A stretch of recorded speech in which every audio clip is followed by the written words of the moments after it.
छत्रपति शिवाजी महाराज की जय। जय भवानी, जय शिवाजी। क्या बात है, एकदा जोरदार खणखणी टाळ्या झाल्या पाहिजेत या चिमुकट्या कलाकारांसाठी. धन्यवाद सर.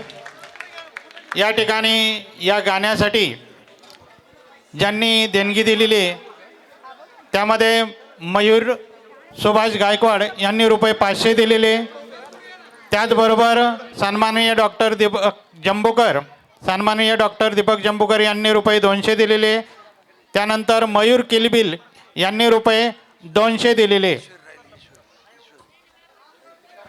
त्याचबरोबर अंगणवाडी गीतासाठी राजेंद्र बाबूराव कुलधरण यांनी रुपये 200 दिलेले. ईश्वरी शिवनाथ बोराडे यांच्याकडून 200 रुपये आलेले. कैलासवासी बाळासाहेब शिवरकर यांच्या स्मरणार्थ सागर शिवरकर यांच्याकडून रुपये 300 आलेले आहेत. रामनाथ पुंजा कुलधरण यांच्याकडून रुपये 500.